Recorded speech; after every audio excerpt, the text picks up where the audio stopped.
Eli, Eli, lema sabactani. Dios mío, ¿por qué me has abandonado? Esas son las últimas palabras que gritó Jesús en la cruz, en arameo, su lengua materna. Y la gente que las escuchó ahí mismo, a 1 metro de distancia, las entendió mal. Jesús lleva 6 horas clavado, desangrándose bajo el sol de Jerusalén, y en el instante final no susurra esa pregunta como una oración tranquila. La grita con la poca fuerza que le queda, y Eli suena tan parecido al nombre del profeta Elías, que los que lo rodean, gente que habla su mismo idioma, confunden la palabra. Creen que está llamando a Elías para que baje a salvarlo, y ese malentendido ocurrió en segundos, frente al cuerpo de un hombre muriendo. Queda escrito en el texto que durante 2000 años se ha leído en misa como un momento de paz espiritual.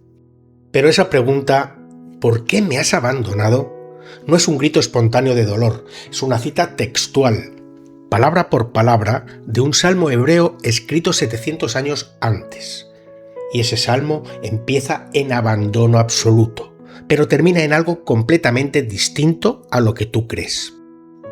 Así que la pregunta que te llevas ya, antes de seguir, si la gente que estaba a 1 metro de la cruz, escuchando con sus propios oídos, en su propio idioma, malinterpretó esas palabras exactas, ¿qué garantía tienes tú, leyendo una traducción de una traducción 2000 años después, de que entiendes lo que de verdad se gritó ese día? Bienvenidos, bienvenidas a Fe con Espinas. Aquí no venimos a consolarte con la Biblia, venimos a abrirla con las manos, a meter los dedos en el texto original y a sacar lo que la traducción cómoda lleva siglos escondiendo. Hoy el tema es la frase más citada de la crucifixión, la que en español neutralizado conoces como Dios mío, ¿por qué me has abandonado? Pero esa traducción ya es una domesticación. Lo que vamos a hacer es ir a la lengua en la que se dijo de verdad, entender por qué generó confusión inmediata entre los testigos y después llegar al dato que cambia todo. ¿De dónde sale esa frase y qué significa citarla completa? No solo la primera línea. Si esto te resulta incómodo, vamos bien. Esa es la señal de que estás llegando a algo real. Empecemos por el escenario. Jerusalén, mediodía, año 30 aproximadamente. Jesús lleva ya varias horas en la cruz. El texto de Marcos y el de Mateo coinciden en marcar que hacia la hora 9, es decir, alrededor de las 3 de la tarde, según el cómputo romano, Jesús grita con fuerza. No susurra, no murmura una oración resignada como muchas representaciones artísticas lo han pintado durante siglos, con ese gesto sereno de mártir en paz. Grita. El verbo griego que usan los evangelistas para describir esto, boao, implica un grito fuerte, urgente, el tipo de sonido que se usa para describir un clamor desesperado, no una plegaria tranquila. Y lo que grita, según el texto griego que tenemos, es una transliteración de una frase semítica, Eloi, Eloi, lema sabactani, en la versión de Marcos, y Eli, Eli, lema sabactani, en la versión de Mateo. Fíjate en algo importante antes de seguir. Los evangelistas que escriben en griego deciden no traducir la frase, la transliteran, la dejan en su sonido original, y después la explican entre paréntesis, como si fuera tan crucial que el sonido exacto, la lengua exacta, importara más que facilitarle al lector griego una traducción directa. Eso ya es una pista de que algo en ese sonido era importante conservar. Ahora, aquí está el primer nivel de la confusión, el que normalmente nadie te explica con precisión. La lengua que habla Jesús en ese momento no es hebreo puro, es arameo, o una mezcla de arameo con préstamos hebreos, que era la lengua coloquial de Galilea y Judea en el siglo I. El hebreo bíblico, el de los Salmos y la Torá, era una lengua más bien litúrgica, reservada en gran medida a la lectura del templo y la sinagoga, mientras que el arameo era lo que la gente hablaba en la calle, en el mercado, en casa. Y resulta que la palabra que usa Jesús para invocar a Dios, Eli, o Eloi, dependiendo del evangelio, suena casi idéntica al nombre del profeta Elías en arameo y en hebreo Eliyahu. No es una coincidencia menor, es una proximidad fonética real, documentada, que cualquier hablante semítico de la época podía confundir en una fracción de segundo, sobre todo si el que grita está agonizando, con la voz quebrada, deshidratado y el sonido sale distorsionado por el dolor físico. Así que lo que el texto nos dice a continuación es esto. Algunos de los que estaban ahí, al escuchar el grito, dicen literalmente: «Mirad, llama a Elías». No es una metáfora teológica, no es una interpretación simbólica que alguien construyó después con calma en un escritorio. Es un error de percepción auditiva ocurrido en tiempo real, al pie de la cruz, frente al cuerpo de un hombre que está muriendo.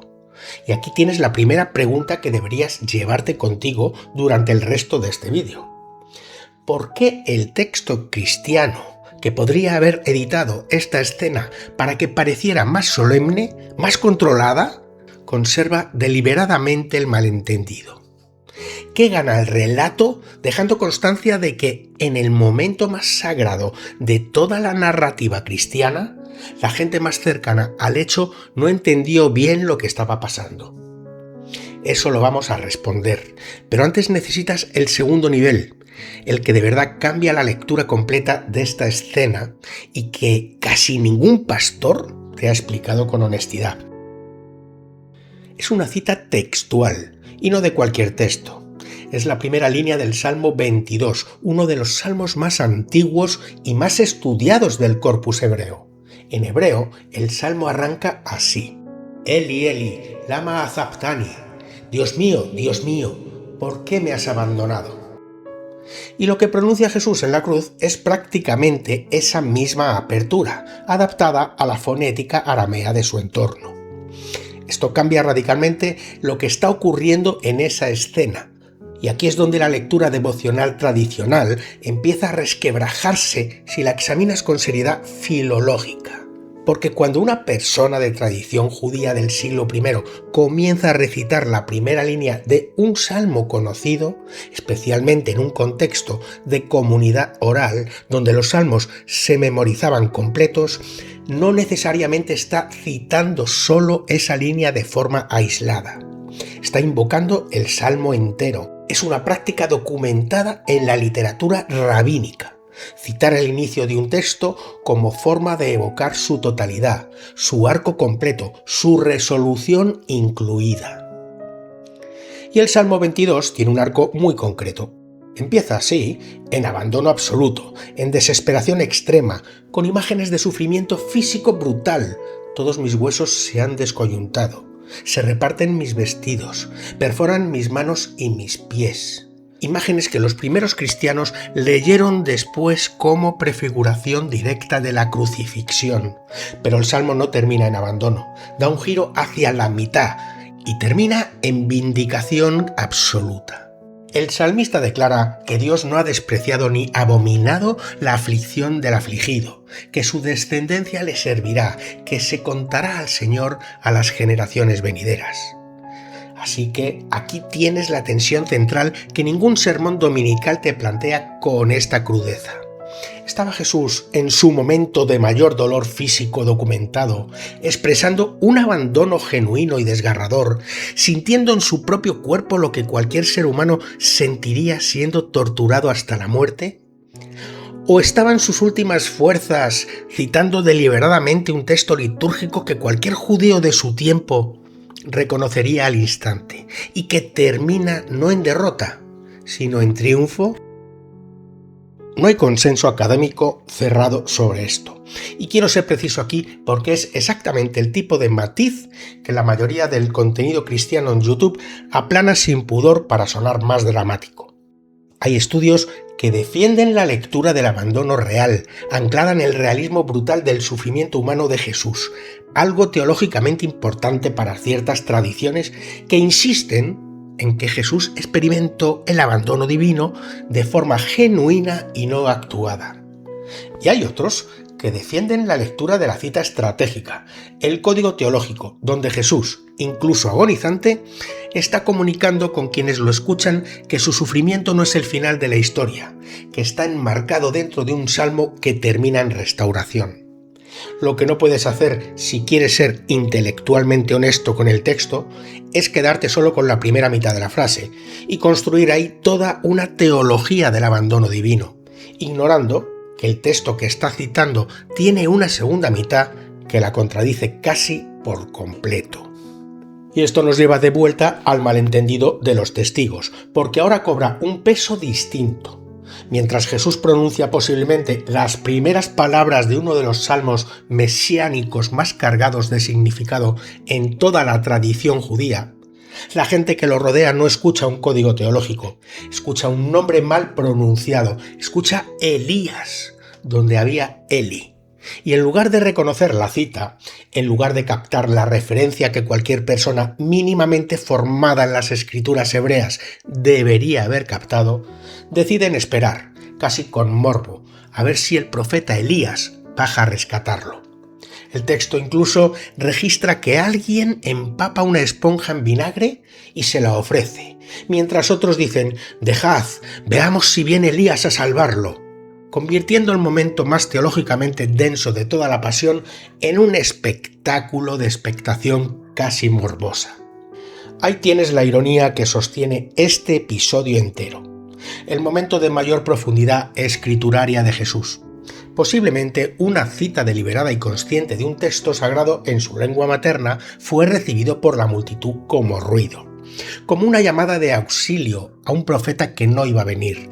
La gente más cercana al hecho histórico, físicamente a metros de distancia, se quedó con la lectura más superficial posible, mientras el contenido real de lo que se estaba diciendo, fuera abandono genuino o cita estratégica, se les escapó por completo.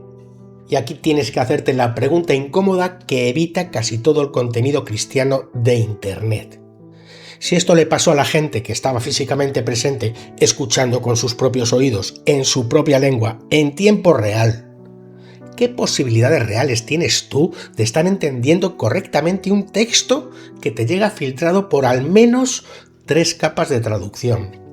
Del arameo oral de Jesús al griego escrito de los evangelistas, del griego al latín de la Vulgata durante siglos de transmisión eclesiástica, y del latín, o directamente del griego en traducciones modernas, a tu español de cabecera, normalmente suavizado para sonar piadoso en un contexto litúrgico dominical. Cada una de estas capas introduce decisiones editoriales. Cada traductor, consciente o inconsciente, elige cómo verter un grito de agonía, como un lamento desgarrador que humaniza a Jesús al máximo o como una afirmación serena que preserva su autoridad divina incluso en el peor momento. Y esa elección, que parece pequeña, cambia completamente cómo millones de personas han entendido durante generaciones quién era Jesús en el instante final de su vida. Quiero detenerme aquí en otro dato que rara vez se menciona y que añade una capa más de complejidad. Existe también la posibilidad de que el error de los testigos no fuera puramente fonético, sino también motivado. Es decir, no se trata solo de que Eli sonara parecido a Elías por azar lingüístico.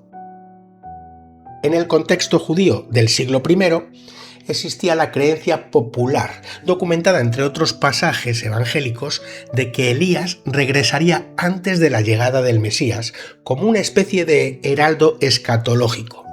Así que cuando alguien escucha algo parecido a Elías, saliendo de la boca de un hombre que muchos sospechaban que podía ser el Mesías, el malentendido fonético se entrelaza con una expectativa teológica previa. No solo oyeron mal, oyeron lo que, de algún modo, una parte de ellos esperaba o temía escuchar. Esto convierte la escena en algo todavía más denso de lo que parece a primera vista.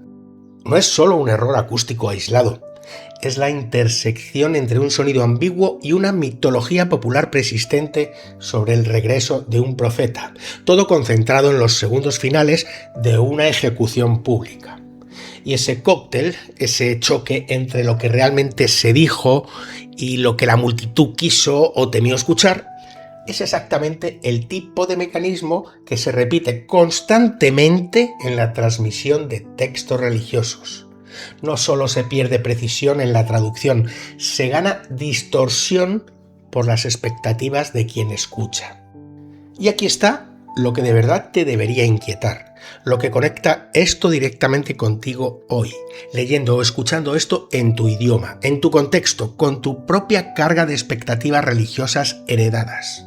Cada vez que lees un pasaje bíblico cargado de un peso emocional o doctrinal enorme, no estás solo leyendo el texto.